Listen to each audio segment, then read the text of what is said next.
it like a verdict, like the house itself had saluted her. She's moving in soon. Your new mom-to-be. And now she's pregnant. She says you need to leave, because she wants your room. The grocery bag handles dug into my fingers. The jalapenos at the top clicked together with each heartbeat. Through the entryway, I could see the stairwell gallery I'd hung with a level and blue painter's tape, all the frames straight as soldiers. It was the only straight thing left in this conversation. I set the bags on the console and let the door whisper shut. For a beat, we just breathed the same air, his thick with entitlement, mine measured like I was counting to 10 without moving my lips. I turned, met his eyes. Man, I said, slow enough for the syllable to land. I even tilted my head toward him, so he couldn't pretend he'd misheard. I own this house. He blinked a little, like the word own had teeth he'd forgotten about. Then he barked out a laugh that didn't reach his eyes. Don't be dramatic. We're family. Families adjust. A sandal clacked at the top of the stairs. She appeared, hand on a new ring, the other resting below a carefully rounded belly beneath a cream sweater that looked like it had never met a washing machine. Perfume drifted down the stairwell, vanilla and something citric. She looked at the railing like it already belonged to her. We'll make this easy, she called. Your room is sunnier. I need the sunlight. Doctor's orders. You can take the den. The den, I repeated, letting the word roll over the part of my brain that remembered converting it from a garage. Insulation, drywall, permits, while Dad couldn't find his wallet. The den has no closet. She smiled. You're resourceful. There are 100 ways to lose a house. Death. Divorce. Death. And there's this way too. Someone deciding your boundaries are negotiable because you've been the one fixing everything since you were old enough to sign for packages. What happens when the person who taught you what a key means tells you it doesn't mean that anymore? I slid the deed folder out of my tote. It was thick, the edges softened from miles of living. Renovation permits. Tax receipts. A line item ledger where my handwriting tracked every shingle and screw.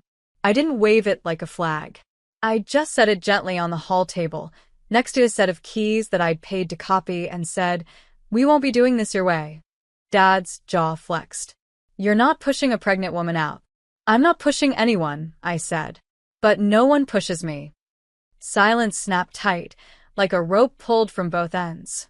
Then you can leave, he said, finally finding the threat he preferred. Tonight.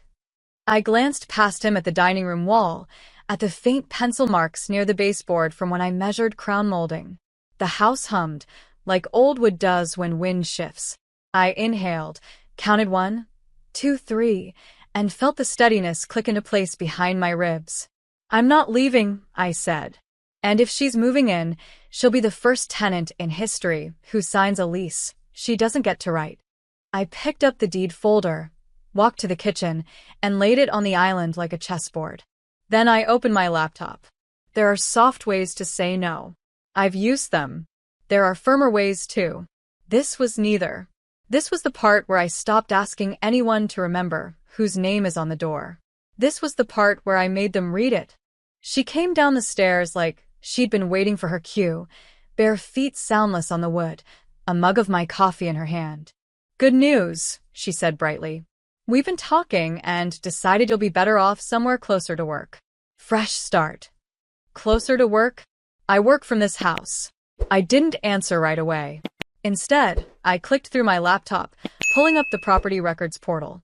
The little spinning icon worked in my favor, buying me a long enough pause to let the tension in the room stack up like bricks. You should start packing now, Dad said, voice rough. We'll help you move your things by the weekend.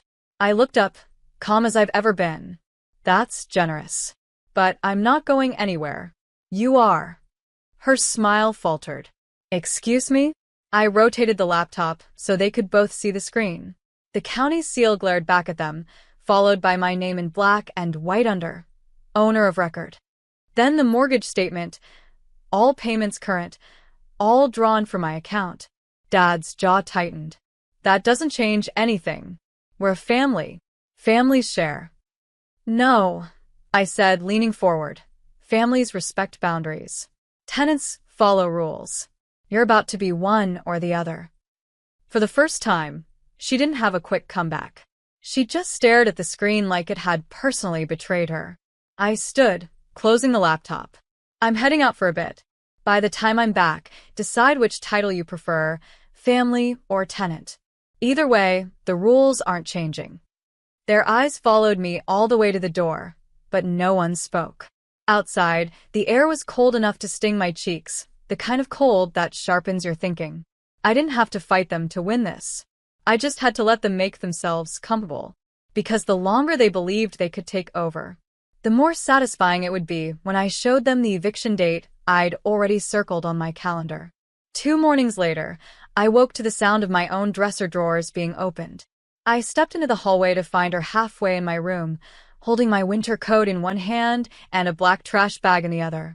"Thought I'd help you get a head start," she said, her tone so falsely sweet it could rot teeth. I leaned on the doorframe, crossing my arms. "That coat's worth more than your engagement ring. Put it back." Her nostrils flared.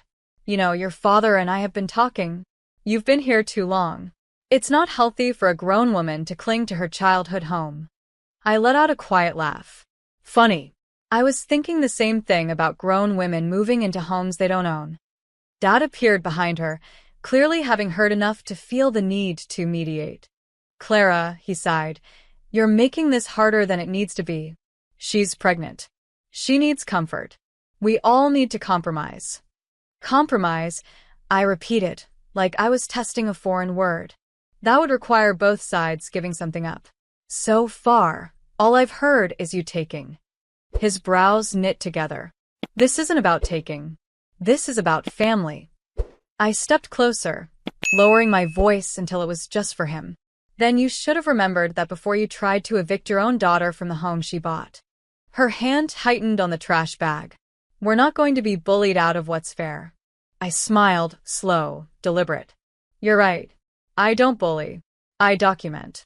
What they didn't know was that every moment like this, the uninvited entry into my room, the attempts to move my belongings, was already being logged. Date, time, photo.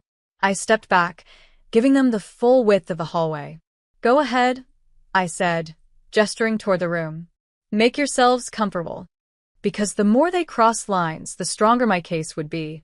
And when I decided it was time to end this, I wouldn't just be kicking them out. I'd be doing it with the law in my corner and a paper trail they couldn't erase. By the end of the week, they'd stopped pretending to be polite. Her shoes were by the front door. Her coat hung on the rack I'd built from reclaimed oak. Even the mail on the counter had her name on it, written in a looping, self-satisfied script that seemed to dare me to touch it. One evening, I came home to find the living room rearranged. My sofa was pushed against the wall, the armchair gone, and in its place a brand new rocking chair. White paint, pale cushions, a pink throw folded neatly over the back. "This will be the baby's spot," she said from the kitchen, like she was announcing the winner of a raffle. I set my keys down slowly. "The baby's not born yet, but you're already making it hers." Her smile didn't reach her eyes. "You'll thank me later." Dad stepped in, leaning against the counter with that weary, "You should just give and look." "Clara, she's nesting. It's natural." I didn't respond. Instead, I walked to the bookshelf, pulled down a thick envelope, and slid it across the counter toward him. Inside was a printed copy of the lease agreement I'd drafted that morning, with their names already typed in under tenants. "What's this?" he asked, frowning. "Options," I said evenly. "You can sign and pay rent, or you can leave. Either way, it's legal now." Her mouth fell open. "You can't be serious." "Dead serious," I said. "And before you say anything about family, remember, you stopped treating me like family the moment you told me to get out of my own house." They didn't touch the envelope. I didn't push it closer, because this wasn't about making them agree in the moment. It was about planting the seed, the awareness that every inch of ground they thought they'd claimed was still mine. And soon, I'd prove it in a way they couldn't ignore. By the following week, the air in the house had changed. It wasn't just tense anymore, it was territorial. I'd find her laundry in my dryer. My spices shuffled around in the pantry. Once, She even accidentally moved my office chair into the garage to make space for the nursery rocking chair. I didn't argue. I didn't touch a single thing she altered. Because I wasn't building my case anymore. I was arming it. Every petty invasion was photographed. Every remark documented. Every date and time stamped in a neat, secure folder she didn't know existed. One afternoon, I came home early and caught them in the backyard. Dad was pacing, clearly mid-rant, while she stood with her arms crossed. "She's bluffing," he said. "She wouldn't dare kick us out. Not her own father." I opened the sliding door just enough to step outside. "You really want to test that theory?" They both turned. She smirked. "You think a judge will side with you over a pregnant woman?" I didn't even blink. "Yes. Especially with a signed lease you refuse to honor." Her smirk faltered. Dad looked at her, something flickering in his expression, doubt, maybe fear. I walked back inside without another word, but I knew that tiny fracture in their confidence had finally appeared. And soon it would spread. Day 42 of my silent countdown. By now, I could map their routines without thinking. She slept until 10, padded around in my slippers, and spent the afternoons nesting, which really meant dismantling parts of the house to fit her taste. Dad came home from errands smelling faintly of sawdust, always with some new project they decided on without asking me. That morning, a delivery truck pulled up. 2 men carried in a massive crib, the kind that looked like it belonged in a catalog for people who liked to pretend money grew on trees. She didn't even glance at me as they set it up in my bedroom. I leaned on the doorway, watching the polished wood go up piece by piece. "You know," I said casually, "it's funny you're putting that there. In 30 days, you're going to have to take it apart again." She froze mid-direction to the delivery guy. "What?" Dad's voice came from behind me. "Clara, enough. We told you." I turned to him, calm, even bored. 30 days, Dad. That's when the notice expires. That's when the locks change. That's when you're no longer my problem. Her eyes darted between us. "You're bluffing." I stepped into the room, running my hand over the crib's edge. "The difference between us? I don't bluff. I file." The color drained from her face just enough for me to catch it. Dad shifted uncomfortably, like he'd just realized this wasn't going to end with a family group hug. I walked out, leaving the sound of the Allen wrench clicking against the crib bolts behind me. In my office, I opened the email thread with my lawyer, scrolling to the latest message. "Everything's in order. 30 days exactly. They have no legal standing." I sat back in my chair, letting the satisfaction settle. Because there's a certain peace in knowing the clock is ticking. And you're the only one who can hear it. Day 29. The air in the house was sharp, thin, like the atmosphere before a thunderstorm. I came home to find her in the living room, phone pressed to her ear, voice low but urgent. "She's not serious, no. She can't. Dad says she's bluffing." She froze when she saw me, then turned her back like that could erase the words I'd just heard. Dad came in a moment later, holding 2 mugs of coffee. One for him, one for her. Not a third in sight. "Clara, you've made your point," he said. "Now, let's be reasonable." Reasonable. That was his favorite word when he was asking me to give something up for his comfort. I set my bag down, slow and deliberate. Reasonable was you staying in your own place. Reasonable was you asking before moving her in. We're way past reasonable. Her eyes narrowed. "You're going to throw out your own father?" I met her stare. "I'm going to remove 2 people who've made it clear they don't respect me or my home." Biology doesn't give you a free pass to treat someone like a guest in their own life. They didn't speak after that. But I could feel it, the panic setting in, the quiet calculations in their heads about where they'd go next. That night, I sat at the kitchen table, lit only by the glow of my laptop, and pulled up the final paperwork. Move-out order. Lock change authorization. Security deposit refund, because even when you're ending it, you do it clean. I signed each page with steady strokes, the pen scratching against the paper like it knew this was the end. Tomorrow wasn't just the last day of my countdown. It was the day I'd reclaim every square inch they thought they could steal. The morning of day 30 was quiet in the way a battlefield is quiet before the first charge. The movers arrived at 8 a.m. sharp. Their boots echoed through the hall as they hauled and folded boxes and packing tape. I stayed in the kitchen, sipping coffee, letting the sound of cardboard tearing fill the space where my father's voice used to boom. She appeared first, hair messy, eyes wide, clutching a robe at her chest. "You can't just—" "I can," I said. "And I have. Everything you own will be packed and delivered to the address you provided for the deposit refund." Her jaw trembled. "We don't have another address." I met her eyes for the last time. "Then you should have thought about that before you tried to take mine." Dad came in, slower than her, shoulders slumped. For once, there was no lecture, no defense. He just looked around at the half-empty living room, like he was realizing too late how temporary it all had been.